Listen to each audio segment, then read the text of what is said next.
친부모와 함께 살 수 없는 상황에 놓인 아동들을 다른 가정에서 일정 기간 대신 돌봐주는 제도를 가정위탁보호제도라고 합니다. 이 제도가 도입된 지 올해로 10년을 맞았지만 아직까지 해결해야 할 과제가 많다고 하는데요. TV신문고에서 자세히 알아봤습니다. 세 자녀를 두고 있는 권기순 씨는 3년 전부터 형편이 어려운 친엄마를 대신해 한별이를 맡아 기르고 있습니다. 떨리는 마음으로 시작했는데 지금 어쭈 3년 되다 보니까 다 닮았다고 하거든요. 그래서 당연히 이제 늦둥이다 그러죠. 그러면서 소개하고. 정부가 권 씨에게 지원하는 양육 지원금은 한 달에 12만 원.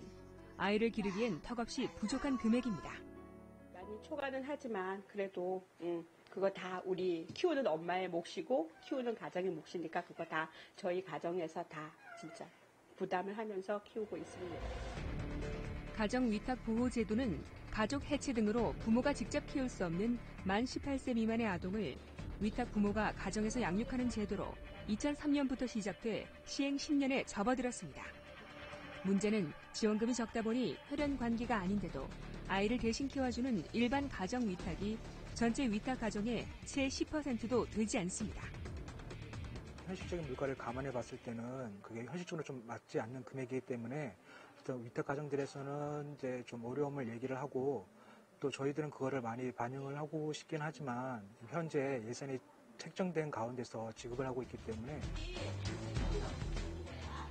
앞으로 가정 위탁을 활성화시키기 위해서는 정부의 지원과 관심이 요구됩니다. 조민선 중앙가정위탁지원센터 센터장님과 함께 이야기 나눠보겠습니다. 안녕하십니까? 네, 영상에서 위탁가정에게 지원되는 월 양육비가 이제 12만 원이라고 나왔는데요. 이게 턱없이 부족한 금액이죠. 네, 현재 위탁 아동들이 받는 금액은 수급비와 월 11만 원의 양육 보조금을 받고 있습니다. 네, 올 초에 보건복지부와 보건사회연구원이 발표한 자료에 의하면 자녀 1인당 월 평균 양육비를 118만 원이라고 발표를 했습니다. 예. 그 발표 자료와 비교해 본다면 우리 아동들이 받고 있는 정부 보조금이 매우 부족하다라고 알 수 있고요. 그래서 이런 양육 보조금을 조금 현실화할 필요는 있습니다. 그리고 이 양육 보조금이 현재는 연령이나 아동의 발달 특성에 전혀 상관없이 동일한 금액을 지원받고 있거든요. 네. 그런데 영유아를 양육하는 비용과 아니면 교육이라든지 활동 범위가 넓은 고등학생을 양육하는 양육 비용은 분명히 다릅니다. 그래서 이러한 양육 비용을 어떤 일정 금액으로 고정하기보다는 아동의 연령이나 아동이 갖고 있는 어떤 발달적인 특성에 맞춰서 현실화하고 또 차등화할 필요는 있습니다. 네, 그렇군요. 앞서서 이제 일반 위탁 비율이 10% 정도라고 나왔는데요. 이 나머지 위탁 가정들은 어떤 식으로 구성이 되어 있습니까? 우리나라에서는 요보 아동이 발생을 하게 되면 부모의 상담을 거쳐서 친가정 양육을 우선시하게 됩니다. 그럼에도 불구하고 친가정에서 양육할 수 없는 경우에는 아동을 대리적으로 보호해 줄 수 있는 연구자를 찾게 되는데 그게 바로 조부모나 친인척 보호가 되겠죠. 하지만 이러한 연구자도 없는 경우에는 조금 전에 말씀하신 것처럼 일반 가정위탁이나 시설보호 조치됩니다. 지난해에 우리나라 요보 아동이 약 7천여 명이 발생을 했거든요.